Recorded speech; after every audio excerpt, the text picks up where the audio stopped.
Good evening there, everybody. What is happening? Hopefully, you all are having a wonderful day today. So, when it comes down to it, I thought that I would give my little fight take and my little fight review, my little in depth analysis of the David Benavidez versus David Lemieux fight.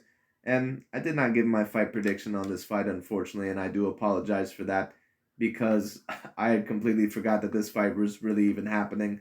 And I was not really even 100% interested in this fight because the fight pretty much went down exactly how I thought that it was going to go.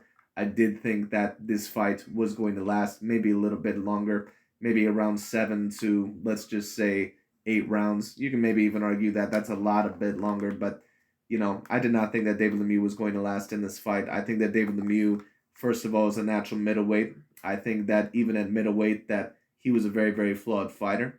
I don't think that David Lemieux really has ever been an A-level fighter. I think that he's pretty much a brawler that overall has a lot of power. And if you're a fighter that is someone on his same level or someone overall that has a very leaky defense, and one thing I will give David Benavidez credit for in this fight is that his defense did look like it improved in this fight.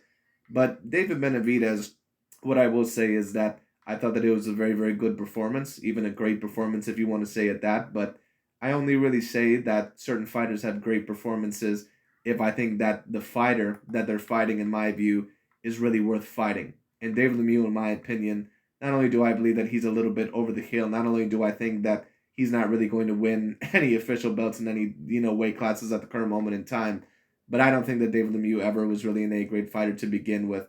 Now, certain people, certain channels, and certain boxing fans, you may see them state, depending on what boxer overall that they don't like, whether it be Canelo Alvarez or Terrence Crawford, because these are the two main fighters that I mainly see it with when certain fans tried to degrade them. When it came to Canelo Alvarez, certain people said, oh, well, when Canelo Alvarez fought this guy, and this guy, they were over the hill or they were coming off their worst performance, blah, blah, blah. Well, Canelo Alvarez has fought a lot of undefeated champions or people when they were champions or at least held a belt. This is a different situation. David Benavidez fought David Lemieux, all in all, who, yes, was a former champion. And we have to give David Benavidez a certain amount of credit for that. But David Lemieux really was not coming in here as a 50-50 fight. We all knew that David Lemieux really was not going to have a realistic chance. And Terrence Bud Crawford, just to bring him into the equation as well. And there is a couple of fights that Terrence Crawford has had over former champions, like that of an Amir King Kong or a Kel Special K Brook, to where they were pretty much done and they were pretty much washed up at that point in time in their career. But let's just say, for example, if you were trying to degrade the Sean Porter performance, you really cannot degrade that performance, at least if you're being logical and objective, because, yes, even though Sean Porter still had losses, Sean Porter still was at the best point in his career. Sean Porter was not a wore down fighter. Maybe you can debate that some of the wars maybe got to him a bit, but I'm not really going to strip that credit away from Terrence Crawford, just like I would not strip it away from Canelo Alvarez or any other fighter if I thought that they were beating a fighter that, in my opinion, was not exactly over the hill. Not every fighter ages the same, and not every fighter, after they have certain losses, is as devastated or is as over the hill as some other fighters. For example, if we were to talk about the victory that Anthony A.J. Joshua and Tyson Fury had over Vladimir Klitschko, I thought that that still was a very, very decent version of Vladimir Klitschko. Tyson Fury beat overall the best version of Vladimir Klitschko, in my opinion. The Klitschko that had not lost in nearly a decade, if not even over a decade. And Anthony Joshua, even though he faced a Vladimir Klitschko that was about 40, 41 years old, you could tell that the conditioning of Vladimir Klitschko in that fight and a certain amount of also the tactics, that Vladimir Klitschko was at a very decent point in his career, even still. Once again, not every fighter is the same. So when you see certain people, like I say, for example, when it comes to that of a Canelo Alvarez, when they talk about, oh, well, Caleb Plant or this or that. No, those fighters, the majority of the time, first of all, were undefeated. And on top of that, they were real deal champions. David Lemieux, in my opinion, is not a real deal champion. And just overall, to get straight to the point about David Benavidez, even though I thought that this was a very decent performance, and it's very clear now, in my opinion, that there really is going to be no fighters that are going to defeat David Benavidez unless he moves up to the 175-pound division or unless he faces that of a Saul Canelo Alvarez. Those are really the only fighters, in my opinion, that really have a legitimate chance of really defeating David Benavidez. Maybe once upon a time, Caleb Plant maybe would have had a chance, but I think after that knockout that he had over Canelo Alvarez, or excuse me, against Canelo Alvarez when he ended up getting stopped, I believe, in the 11th round. I don't think that he's ever going to be the same fighter ever again. And Caleb Plant, in my opinion, he's not on that level of an A+ fighter like a Canelo Alvarez or someone else to where you take a look at maybe their loss, in the past and they can maybe come back from it. I don't think all in all that is going to happen. If David Benavidez is going to get a legitimate challenge, in my opinion, it's going to either come from Canelo Alvarez, Gilberto Soto Ramirez, Dimitri Bivol, or Artur It's going to have to be one of those fighters because David Benavidez, in my view, he really is not even a natural 168 pounder. He pretty much reminds me of another Sebastian Fondora or another Antonio Margarito. And once again, don't get me wrong, this is not me discrediting the performance whatsoever. But David Lemieux pretty much was a way undersized and a way underskilled guy against that of a David Benavidez. And I understand that David Benavidez, that some of the fights that he has wanted, that certain guys overall have not necessarily come to the table. Of course, Canelo Alvarez took the deal against Dimitri Bivol, which in my opinion was better for his career, but it is what it is. Not in terms of money, but in terms of legacy. That is if he could have won that fight, and of course he didn't, but we'll see if there is a rematch. We'll see about that. But if David Benavidez maybe can get a Jamal Charlo or Demetrius Boo Andrade in the ring, I think that those both would be great fights for him. And to be quite honest with you, after looking at this with the power and the size that he has, I just don't think that either of those fighters are going to beat him. First of all, if we're just going to talk about Jamal Charlo, because a lot of people have really talked about that fight. Jamal Charlo, in my opinion, when you take a look at him, he's pretty much around that same size as a Canelo Alvarez, and in terms of stature and all that. I mean, sure, he's a bit taller and a little bit more lengthier, but Jamal Charlo, in my opinion, he pretty much is a natural middleweight. Well, one could argue that he's a natural super middleweight. He is not going to defeat David Benavidez. I thought once upon a time that maybe that fight would be a 50-50 fight.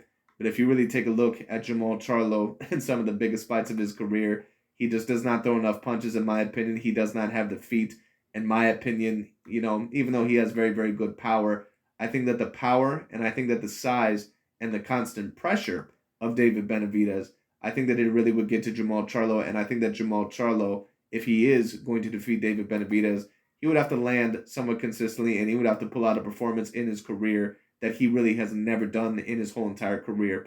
I do not see Jamal Charlo defeating that of David Benavidez. I think that A, he's too small, and I think B, he's a little bit too flawed. And I think that David Benavidez is almost just as flawed as that of a Jamal Charlo. But if his defense is as good as what it was here, which maybe it wouldn't be because Jamal Charlo, in my opinion, is clearly a better and a greater fighter than David Lemieux. But at the end of the day, I do not see anyone smaller than David Benavidez besides maybe that of a Canelo Alvarez defeating him. I just don't see it. Because Jamal Charlo, in my opinion, does not have the skill set. He doesn't have the size. Now, if we're talking about a Demetrius Boo Andrade, who seems to be a little bit taller or around that same, height, maybe a little bit lengthier, could he maybe defeat David Benavidez? He could, but Demetrius Andrade, in my opinion, he gets hit way too often. He doesn't have the chin of a Jamal Charlo or a Canelo Alvarez. He doesn't really overall have that same punch resistance. Demetrius Boo Andrade, I think that maybe his fighting style could give David Benavidez some issues. And maybe he has the power to kind of offset him. But I think more than likely that David Benavidez probably would defeat him.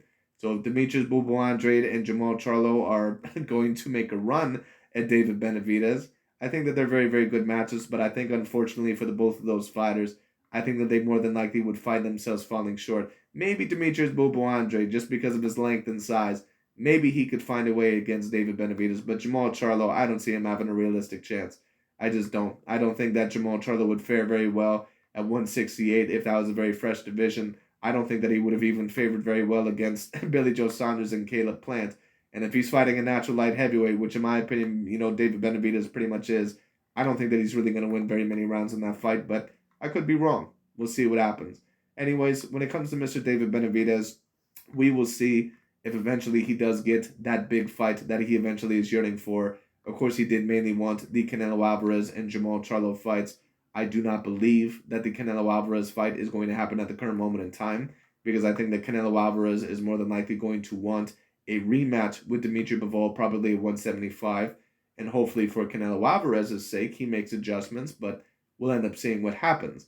And of course, he would want the Jamal Charlo fight, but I don't know if Jamal Charlo is really interested in facing him. Jamal Charlo, even though I think Jamal Charlo is a somewhat talented fighter, I think that his career has been somewhat more bark than what it has been bite. It just is what it is. And when you talk about Demetrius Bobo-Andrade, unfortunately for him, I believe that he recently suffered an injury. I think the best way maybe for David Benavidez to go at the current moment in time, you could maybe still pursue Jamal Charlo, but I do not believe that that fight's going to happen. I just don't think that Jamal Charlo is personally interested in that fight. To be quite honest with you, Jamal Charlo really doesn't seem interested in any other fight than that of the Canelo Alvarez fight. It seems like he pretty much is waiting on that lottery ticket, but it is what it is. But we'll see what happens. Maybe David Benavidez, maybe he can get a fight, with that of Canelo Alvarez at the end of the year. I doubt it, but we'll see what happens because I think Canelo Alvarez has some other things on his mind. But we'll see what happens. Maybe he can get a fight with John Ryder. That would not be the worst fight in the world, even though I don't think it would be that competitive. But we'll see all in all what happens. Maybe he could get a fight with Caleb Plant. Maybe he could bark up that tree. Billy Joe Saunders. Do I think those fights are going to happen? No, I don't, but we'll see what happens. But David Benavidez, once again, we're not really going to know how good he actually is until he really is in the ring with someone that has a decent skill set and can somewhat handle his size. And the only fighters, in my opinion, that are going to be able to do that are fighters like a Gilberto Zurdo Ramirez, a Dimitri Bivol, an Artur Beterbiev, and also that of a Canelo Alvarez. Because once again, Canelo is pretty much on another level compared to other middleweights / super middleweights of the world, like that of a Jamal Charlo, Demetrius Bobo-Andrade, Caleb Plant, Billy Joe Saunders, yada yada yada yada. Anyone else you want to put in that category? But we'll see what happens. Should be very, very interesting.